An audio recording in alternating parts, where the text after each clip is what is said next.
மருத்துவ கவுன்சிலே தமிழக மருத்துவ கவுன்சிலே வழங்கிடு வழங்கிடு தகுதி வாய்ந்த மருத்துவர்களுக்கு பிஆர் உத்தரவு வழங்கிடு உடனே வழங்கிடு காலதாமதமின்றி வழங்கிடு தமிழக மருத்துவ கவுன்சிலே அவமானப்படுத்தாத உயர்த்திடு உயர்த்திடு ஒன்றிய அரசே உயர்த்திடு 7.5%இலிருந்து 20% உயர்த்திடு. FMG பட்டதாரிகள் பயிற்சி மருத்துவம் செய்ய FMG CRMI உள்ளிட்ட 2 ஆண்டு 3 ஆண்டு கட்டாய மருத்துவ பயிற்சியை உச்ச நீதிமன்ற வழிகாட்டுதலின்படி மாற்றிடு விடுதி வசதி வழங்கிடு. வெல்லட்டும் FMG பட்டதாரிகளின் அவமதிக்காதே மருத்துவர்கள் உயர்த்திடு 7.5இலிருந்து 20% உயர்த்திடு. ஒன்றிய அரசே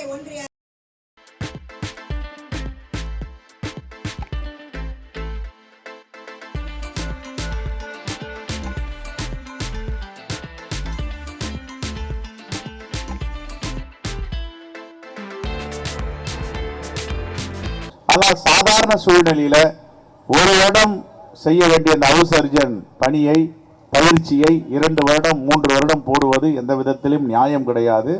மருத்துவத்துறைக்கும் மாண்புமிகு மருத்துவ நல்வாழ்வுத்துறை அமைச்சருக்கும் நாங்கள் சொல்வதெல்லாம், நம்முடைய வீட்டு பிள்ளைகள் வெளிநாடுகளிலிருந்து படித்து வரும்போது எந்த தடையும் இல்லாமல் எந்தவித பிரச்சனையும் இல்லாமல் அவர்கள் மருத்துவராக தொடர வேண்டும். இந்த ஒரு வருடம் என்பதை உடனே காலதாமதப்படுத்தாமல் அந்தந்த மருத்துவ கல்லூரியில் அவர்களை நியமிக்க வேண்டும். 7.5% இருந்ததை ஒரு காலத்தில் 7.5% இடஒதுக்கீடு ஒரு சமூகத்திற்கும் இப்பொழுது மக்கள் தொகைக்கு ஏற்றபால் ஏற்றிக்கொண்டு போகிறார்கள். அவர்கள் சமூக நீதியை வழங்குகிறோம். அதே போன்ற மருத்துவ மாணவர்களுக்கு ஹவுஸ் சர்ஜன் செய்யும் 7.5%ஐ 20-25% உயர்த்த வேண்டும் என்று இந்த கோரிக்கையும் இங்கே நாங்கள் முன்வைக்க கடமைப்பட்டிருக்கிறோம். ஒன்றிய அரசும் மாநில அரசும் வெளிநாடுகளில் படித்து வரும் இந்த மருத்துவர்களுக்கு ஒரு வாரியத்தை அறிவித்து அந்த வாரியம் மூலமாக இவர்களுக்கு என்னென்ன நல்லுதவிகள் செய்ய முடியுமோ அதற்கு ஏற்பாடு செய்ய வேண்டும். வருகின்ற 20ஆம் தேதி சட்டப்பேரவை கூட இருக்கிறது. அந்த சட்டப்பேரவை விவாதத்தில் கண்டிப்பாக உங்களுடைய குரலை எங்களுடைய சட்டமன்ற உறுப்பினர்களும் நானும் அங்கே பதிவு செய்வோம். இதுவே மாண்பு முதலமைச்சருக்கு கோரிக்கையாக வைக்கிறோம். நம்ம வீட்டு பிள்ளைகள் மருத்துவர்களாக இருப்பது நமக்கு பெருமை. அவர்கள் எந்தவித சங்கடத்திற்கும் ஆளாமல் அரசுடைய சட்டத்திட்டங்களுக்கு உட்பட்டு இவ்வளவு காலமாக என்ன நடைமுறையில் இருந்ததோ அதை இன்னும் சீர்திருத்தி இவர்களை மகிழ்ச்சியோடு வைத்துக் கொள்வது நம்முடைய கடமை என்று மாண்பு முதலமைச்சருக்கும் தமிழக அரசிற்கும் கோரிக்கை வைத்து விடைபெறுகிறேன். நன்றி, வணக்கம், ஜெய். குரல் கொடுக்கக்கூடியவர், நம் நெஞ்சத்தில் நிறைந்தவர், மரியாதைக்குரிய தோழர் பிசிக்குடைய தலைவர் தோல் திருமாவளவன் ஐயா அவர்கள் இங்கே வருகின்றிருக்கின்றார்கள். அதே போலவே சட்டமன்றத்தில் மருத்துவ பிரச்சனை, மருத்துவ மாணவர் பிரச்சனை தொடர்பாகவும் செவிலியல் பிரச்சனை தொடர்பாகவும் தொடர்ந்து குரல் கொடுக்கக்கூடிய சட்டமன்ற உறுப்பினர் சிந்தனை செல்வர் அவர்களும் இங்கே வருகின்றிருக்கின்றார்கள். அவர் தமிழ்நாடு சட்டமன்றத்தில் நமக்காக குரல் கொடுப்பார். ஏற்கனவே பல முறை குரல் கொடுத்திருக்கின்றார், தொடர்ந்து குரல் கொடுப்பார். அவர்களுக்கு நமது கோரிக்கைகளை சொல்லக்கூடிய வகையிலே ஒரு சில கோரிக்கைகளை மட்டும் உங்கள் மத்தியிலே நான் இப்பொழுது வலியுறுத்தி கூற விரும்புகின்றேன். ஏறத்தாழ வெளிநாட்டிலிருந்து 1300 மருத்துவ மாணவர்கள் படித்துவிட்டு தமிழ்நாட்டில் உள்ள மாணவர்கள் வருகிறார்கள். அவர்கள் வந்த பிறகு ஒன்றிய அரசு நடத்தக்கூடிய ஒரு தகுதி தேர்வு, அந்த தகுதி தேர்வில் வெற்றி பெற்ற பிறகு அவர்கள் தமிழ்நாடு மருத்துவ கவுன்சிலில் தற்காலிக தகுதி சான்றிதழை பெற வேண்டும். அந்த தற்காலிக தகுதி சான்றிதழை எந்த கல்லூரியில் படித்தாங்க, எந்த நாட்டில் படித்தாங்க, அந்த நாட்டுக்கு போன பாஸ்போர்ட்டு, அதே பிறகு அந்த நாட்டில் உள்ள இந்திய தூதரகம் கொடுக்கக்கூடிய சான்றிதழ், உங்களுடைய கல்வி சான்றிதழ், ஆதார் உள்ளிட்ட பல்வேறு சான்றிதழ் எல்லாம் சரிபார்த்து அவர்கள் உங்களுக்கு உடனடியாக தற்காலிக தகுதி சான்றிதழ் வழங்க வேண்டும். அந்த தற்காலிக தகுதி சான்றிதழ் வாங்கியவுடன் தமிழ்நாடு டாக்டர் எம்ஜிஆர் மருத்துவ பல்கலைக்கழகம் உங்களுக்கு தடையில்லா சான்றிதழ் நோ அப்ஜெக்ஷன் சர்டிஃபிகேட் வழங்க வேண்டும்.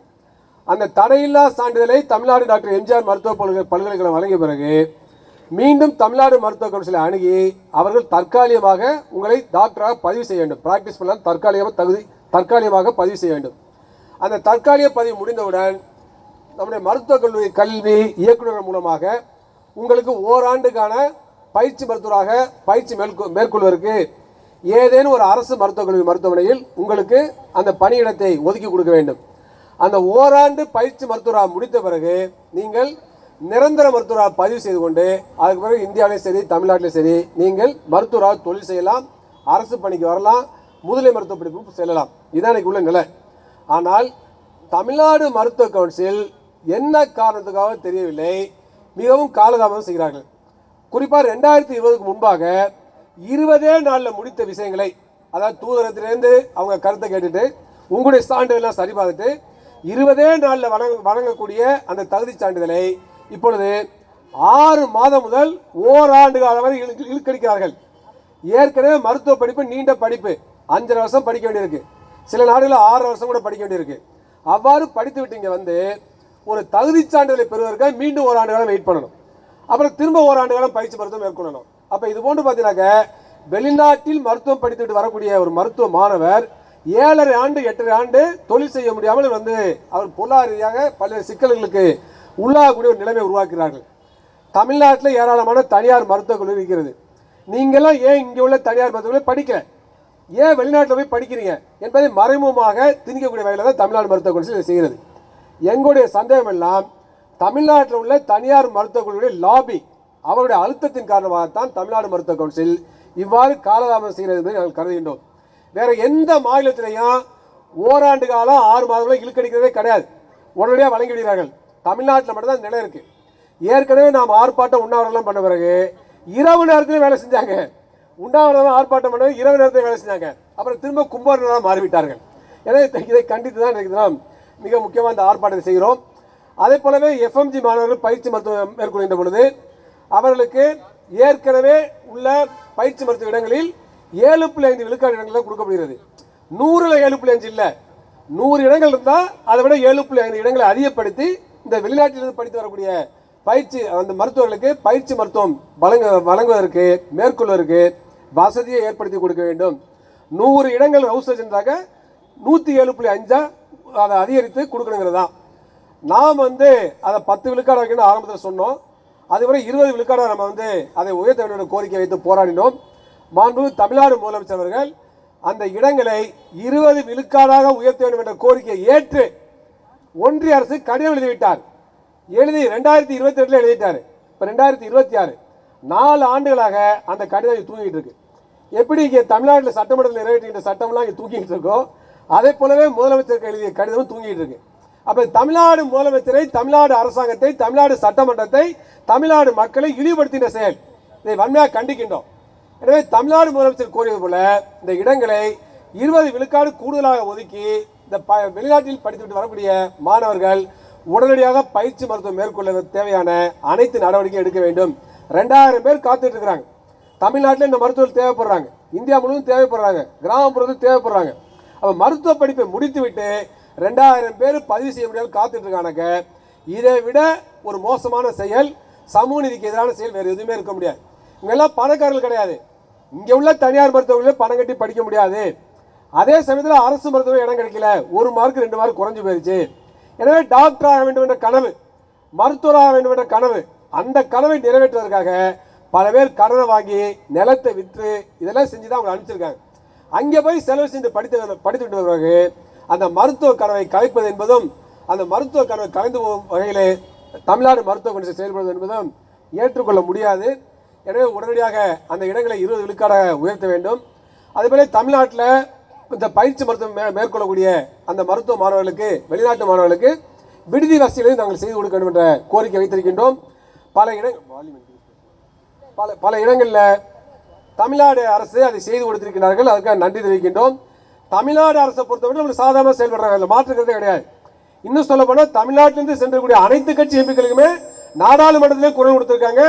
அதேபோல NMC அலுவலரை சந்திச்சு நம்மளுக்காக பேசியிருக்காங்க. இன்னும் சொல்ல போனால் திராவிட முன்னேற்ற கழக MP நம்மளுக்கு உதவிகள் பண்ணியிருக்காங்க. அதில் மாற்றுக்கிறதே கிடையாது. நம்மளுக்கு உதவிக்கரை நீட்டுறாங்க, துணையாக நிற்கிறாங்க, சந்தேகமே இல்லை. ஆனால் நம்மளுக்கு எதிராக இருப்பது தேசிய மருத்துவ ஆணையமும் தமிழ்நாடு மருத்துவ கவுன்சில் தான்.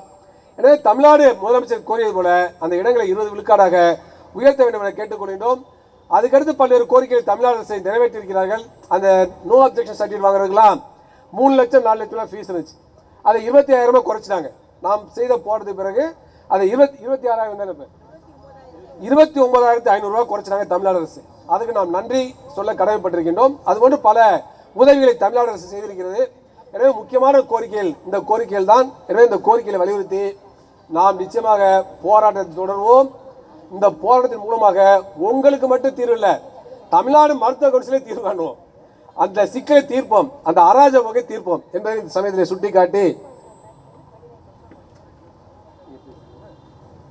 அடுத்ததாக மரியாதைக்குரிய விடுதலை சிறுத்தைகள் கட்சியுடைய சட்டமன்ற குழு தலைவர் அண்ணன் சிந்தனை செல்வன் அவர்கள் இங்கே வாழ்த்துரை வழங்குவார்கள்.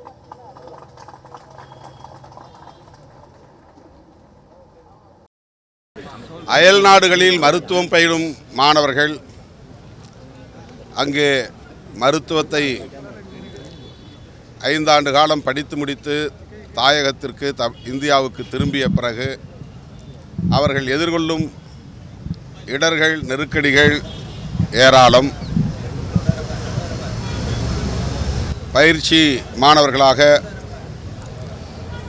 அவர்கள் அரசு மருத்துவக் கல்லூரி மருத்துவமனைகளில், மாவட்ட அரசு மருத்துவமனைகளில்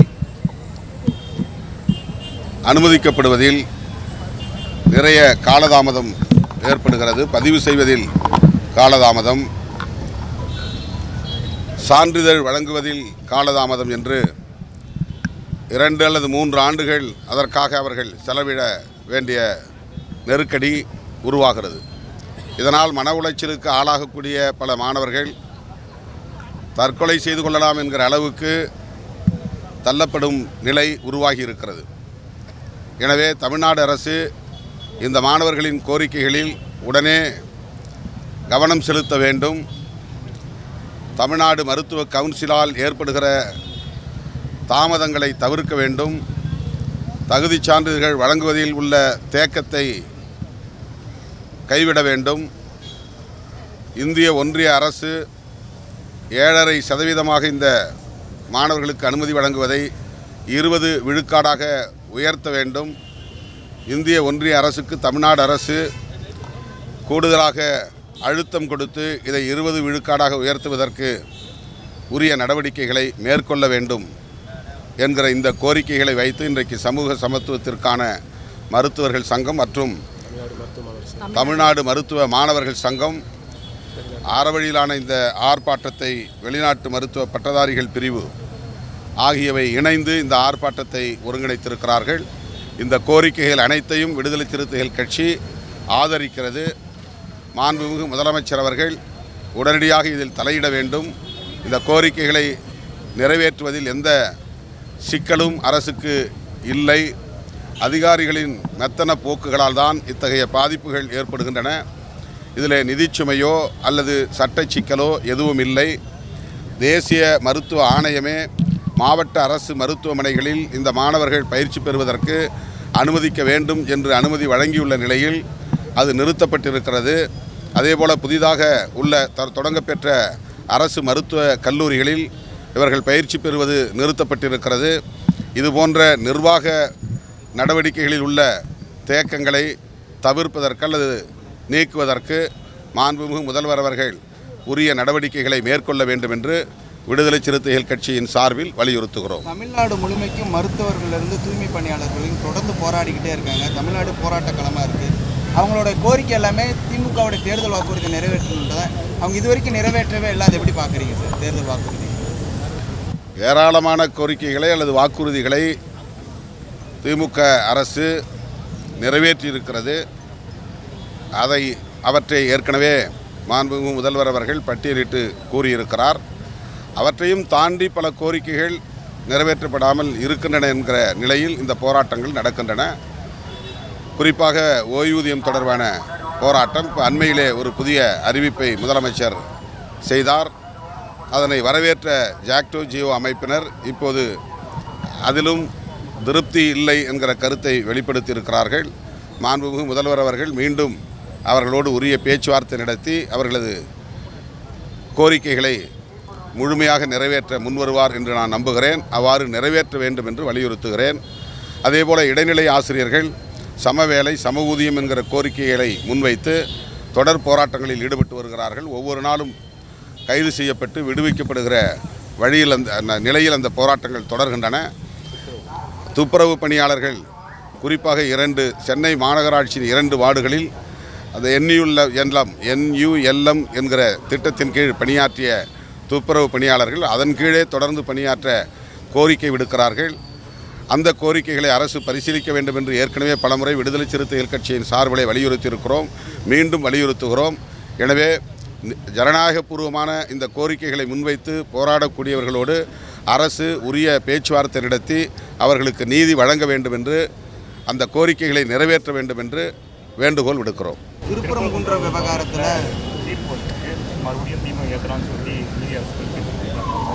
மறுபடியும் தீவிரத்திலானா எங்கே எந்த அதான் உச்சி பிள்ளையார் அந்த கோயிலுக்கு பக்கத்தில் இதில் தமிழ்நாடு அரசு ஏற்றுட்டாங்கல்ல, தீர்ப்பில் என்ன சொல்லியிருக்காங்கன்னா அது தீர்ப்பை நான் படிச்சுட்டு சொல்கிறேன். ஓகே.